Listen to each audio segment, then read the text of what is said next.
Hi there, this is David, and welcome to New RPG News. We, of course, have a lot to talk about today, from Final Fantasy to Dragon Quest to Atelier to even Baten Kaitos. Yeah, that's a game that I haven't heard since I was in college, I imagine? It's been a minute, so let's go ahead and get started. First up, Stranger of Paradise Final Fantasy Origin has new DLC coming out January 27th. It looks to me, by going over these screenshots, that what it's actually doing is kind of giving a little look into what happened in Final Fantasy II, because, the Emperor is actually there. Apparently, according to the story, the Lufenians can go into different dimensions, and they can, see different timelines and stuff like that. So, yeah, we're getting the Emperor, so I guess they're going into, Final Fantasy II timeline here. We got the Moogle, that's Final Fantasy III timeline, because that wasn't in 2, they had beavers of all things. Looks kind of interesting, I guess. There's some new enemies, of course, and there's also new jobs. The Musketeer, the Hunter, and the Gambler, as well as new blacksmithing features. Now, here's my thing. I'm not playing this. Not doing it. And let me tell you why. Their very first DLC was that, Trials of Bahamut DLC, where you finished the game at level 200, but you couldn't start the Bahamut DLC until you got to level 400, which was ridiculous. Then you couldn't even play it on easy mode, you had to play it on the hardest mode humanly possible as well. So the whole DLC experience, it just spoiled it for me. It just left a really, really bad taste in my mouth, and I am just not a fan. However, I know some of you out there are still playing this game, and you might want to be made aware of this, so I'm just letting you know that it's here, but I'm also letting you know that is bullshit. Next up, Dragon Quest Champions has now been announced for mobile. Yeah, last time I came with y'all with some news, we were talking about the new Dragon Quest game. We knew that it was mobile, but here it actually is. So, this is published by Square and developed by Koei Temco.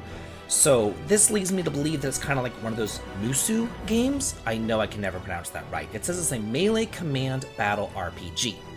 It looks like it's turn-based from the trailer that you can see above me. It does look like it's turn-based. And they're starting a closed beta coming up in February where you can apply to play, but it's only in Japanese right now. They haven't even made an official English announcement yet. So we don't even know if this is going to come across the pond. There is a single-player mode, there is a tournament mode where up to 50 players can battle in real time, all that. There is a story, basically it's a time of peace, but people are enamored by this heroic martial arts tournament, and, you're a young kid who sets off to fight in the tournament or whatever. So, yeah, there was a 2-hour presentation on this that happened at 2 o'clock in the morning, my time. So, yeah, we don't even know if it's free to play or not. You might have to pay to play it. I don't know. I'm just letting you know that this exists. It's here.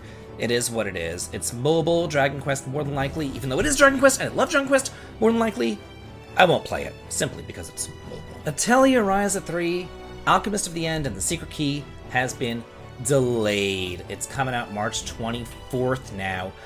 They needed some time to fine-tune it, which is fine by me. I've said this before, and I will say it again. I would rather a game actually get delayed than come out crummy. I'm fine with that. It's perfectly fine by me. It was originally going to come out February the 22nd, but, it got a month-long delay. And this is the final game in the Atelier trilogy. And I have a long and storied history with Atelier, but I've got to say, I tried at Ryza, and I really liked it, so I'm looking forward to the third game in this series. It's coming out for the PS5, PS4, Switch, and PC, and basically, this is the message. I'm just going to read it. It says, "We apologize for this delay to everybody who's been looking forward to the release of Atelier Ryza 3.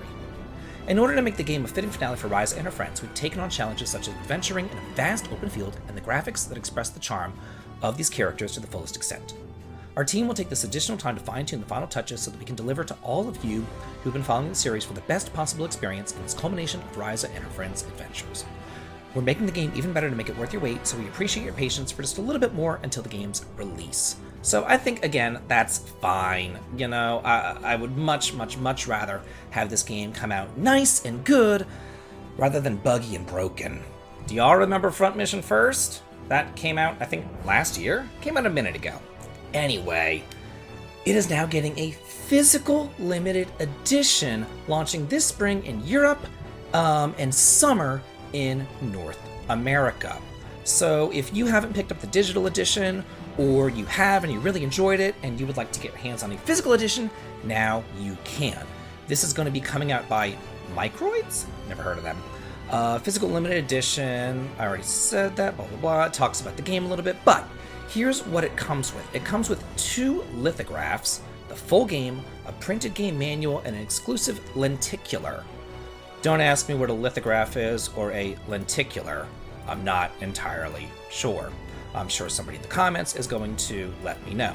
Then there's like a million beauty shots, they call it, but it's like every single beauty shot is the same thing, so I don't know, it's just kind of odd. You would think that they might explain what these things are. But anyway, I just thought that I might make you aware of this physical, since I personally really love physical games. The Legend of Heroes Trails of Cold Steel, the Northern War English dub is coming out January 20th, which is yesterday, or today since I'm recording it on Friday. But anyway, I'm coming to you from the past, from the future, from the past. Anyway, we have a cast and crew of voice reveals here.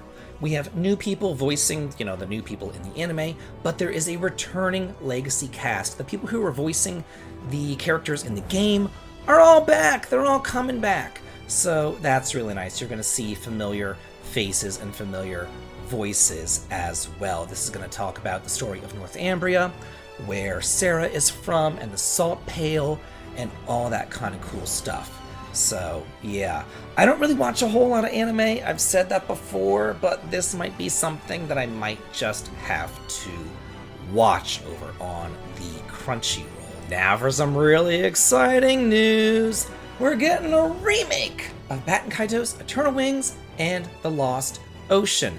This again is a rumor. We don't know. But unspecified sources have told video game outlet Exputer that there is a remake in development. It's going to be developed exclusively for the Nintendo Switch between Namco and Monolith Soft. If you've heard of Monolith Soft, that's because they developed the Xenoblade games. But back before Xenoblade was ever a thing, they developed these beauties. These are my copies. This is Baten Kaitos Origins, the prequel of Eternal Wings and the Lost Ocean. There's my copy right there. Beautiful, beautiful, beautiful copies. I loved these games.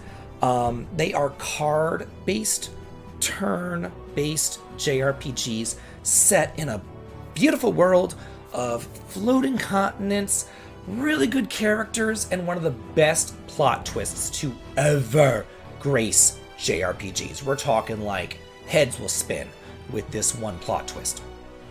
There's also supposedly a chance that the title's prequel, Baten Kaitos Origins, will be included in this remake. There was also a trademark for this back in 2021. So this isn't completely out of left field.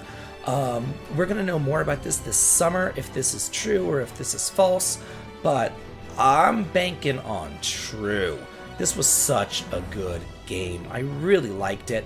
One thing that I would say, if they do a full-fledged, full-out remake, would be to maybe drop the card-based battle system, or at least take the card-based battle system from Origins and put that into Eternal Wings and Lost Ocean. That's my only thing. The Forspoken demo has been updated with some major quality of life improvements.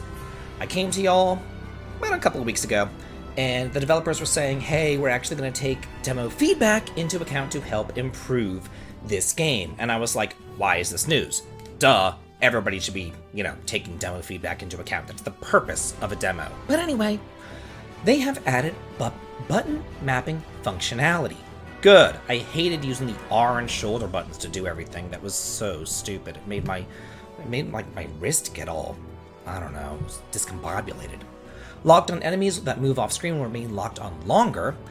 Text sizes have been adjusted.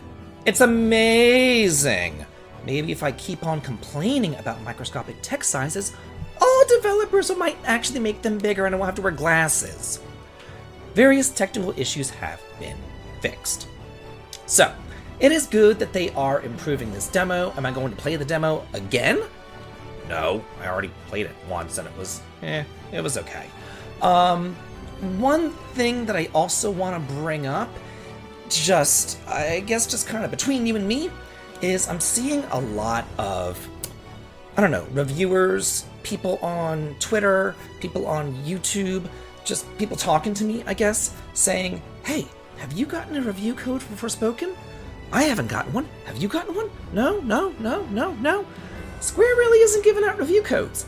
I think that they realized that their demo probably hurt sales for this game, so they're like, no, we're not giving out any review codes for the full game. Screw y'all. So just kind of interesting right there. I just thought that I'd bring that up in the news as well.